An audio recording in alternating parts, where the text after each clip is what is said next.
நன்றி, நன்றி, நன்றி. அ ஒவ்வொரு நாட்களும் ஒவ்வொரு புதுவிதமான அனுபவம், ஒவ்வொரு நாட்களும் புதுவிதமான சிந்தனை.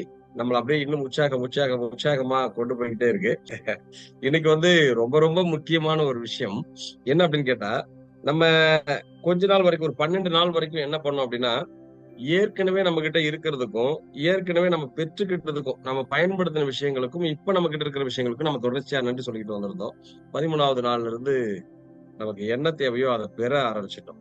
அப்படி ஒரு பயிற்சி போய்க்கிட்டு இருக்கு. இன்றைய பயிற்சியினுடைய தலைப்பு வந்து மாயாஜால காசோலை. ஒட்டுமொத்த மனித இனத்தின் போராட்டமும் இதுக்காக தான். இப்ப நீங்களும் நானும் உட்கார்ந்து பேசிக்கிட்டு இருந்தது இதுக்காக தான்.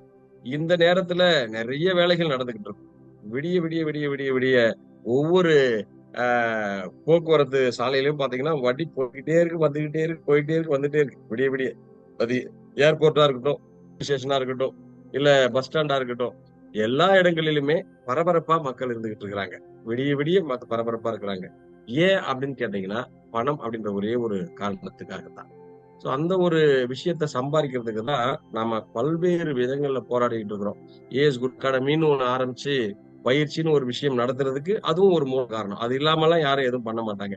எந்த தொழில் பண்ணாலும் பணம் தான் அதனுடைய மூல காரணம். அப்ப அப்படின்னா, அந்த பணத்த எப்படி கைவர பெறுறது? பணத்த எப்படி கைவர பெறுறது? மாயாஜால பணம்னு நம்ம பார்த்தோம். மாயாஜால காசோலைன்னு ஒண்ணு பார்க்க போறோம். பணம் நமக்கு எப்படியெல்லாம் வருது? எந்த ரூபத்துலலாம் பணத்துக்கு நம்ம நன்றியோட இருக்கணும் அப்படின்றத நம்ம ஏற்கனவே பார்த்திருக்கிறோம். அதாவது எப்படின்னா, ஒரு நண்பரோட எந்த அளவுக்கு நீங்க நட்பு பாராட்டுறீங்களோ, அந்த அளவுக்கு அந்த நண்பர் உங்க கூட இருப்பாரு. எந்த அளவுக்கு அவர நீங்க வெறுக்கிறீங்களோ, அந்த அளவுக்கு உங்க கூட இருக்க மாட்டாரு.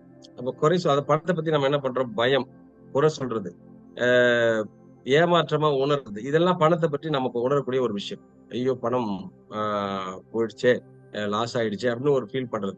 அப்ப பணத்த வந்து பார்த்து பயப்படுறது. என்ன அப்படின்னா, நம்மளாலலாம் இவ்வளவு சம்பாதிக்க முடியுமா? அப்படின்னு பயப்படுறது. பொறாமப்படுறது. அவர் மட்டும் நல்ல வசதியா இருக்காங்க. பக்கத்து வீட்ல மட்டும் இப்படி ஒரு பிரீமியம் கார் வச்சிருக்காங்க. நம்ம நார்மல் கார் தான் வச்சிருக்கிறோம். இல்ல அவரு வந்து கார் வச்சிருக்காரு. நம்ம பைக் வச்சிருக்கிறோம்.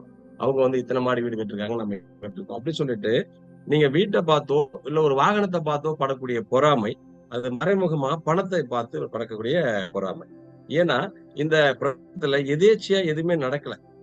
ஏதாவது ஒண்ணு நடக்கணும் அப்படின்னு யாரும் நினைக்காத வரைக்கும் இங்க எதுவுமே நடக்கல. எதேர்ச்சையா எதுவுமே இங்க நடக்கல. ஏதாவது ஒருத்தர் இது நடக்கும் அப்படின்னு நினைக்கிற வரைக்கும் இங்க எதுவுமே நடந்தது இல்ல. இப்ப உங்களுடைய வாழ்க்கையில நடக்கக்கூடிய ஒவ்வொரு விஷயமும், என்னுடைய வாழ்க்கையில நடக்கக்கூடிய ஒவ்வொரு விஷயமும், நம்ம நினைச்சதுதான், நம்ம அமைச்சதுதான், நம்ம படைச்சதுதான். அப்போ நம்ம என்ன பண்ணணும்? பணம் குறித்து இன்னைக்கு வந்து ஒரு பெரிய கோடீஸ்வரர் இருக்கிறாரு. திடீர்னு ஏழ்மையாயிடுறாரு. ஒரு ஏழை இருக்காரு. திடீர்னு பெரிய பணக்காரர் ஆயிடுறாரு. இதெல்லாம் எங்க நடக்குது அப்படின்னு கேட்டீங்கன்னா, அவங்க கிட்ட இருக்கிற கொஞ்சம் பணத்துக்கு அவங்க நன்றியோடு இருக்கிறது தான். இப்போ இந்த நேரத்துல இப்ப இந்த மீட்டிங் நம்ம அட்டெண்ட் பண்ணிட்டு இருக்கோம். இந்த நேரத்துல நம்ம கையில எவ்வளவு பணம் இருக்கோ, முதல்ல அந்த அளவுக்கு பணத்துக்கு நம்மால நன்றி சொல்லணும். இப்ப நமக்கு வந்து ரூ. 1,00,000 தேவைப்படுது. ஆனா என்கிட்ட 50,000 தான் இருக்கு.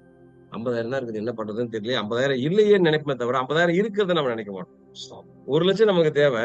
50,000 இல்லன்றது தான். அந்த 50,000த்த கையில வச்சுக்கிட்டு நம்ம ஃபீலிங் எப்படி இருக்கும்னா, 50,000 இல்லன்னு தான் நினைப்போமே தவிர, 50,000 இருக்கிறத நம்ம ஃபீல் பண்றது கிடையாது. அப்ப நம்ம என்ன பண்ணணும்? இருக்கிற பணத்துக்கு நன்றியோடு இருந்தா, இந்த 50,000 இல்லாம எவ்வளவு கஷ்டப்படுறாங்க. அட்லீஸ்ட் ஒரு 5,000, ரூ. 500 இப்ப நம்ம பாக்கெட்ல இருக்கு. அப்ப அந்த ரூ. 500 இல்லாத கஷ்டப்படக்கூடிய ஒரு கூட்டம் இருக்கு. அப்ப நம்ம என்ன பண்ணணும்? அந்த இருக்கிற பணத்துக்கு நன்றியோடு இருக்கணும். அந்த பணத்த குறித்து நன்றி சொல்லணும். இதுக்கு வந்து அற்புதமான கதை ஒண்ணு இருக்குது.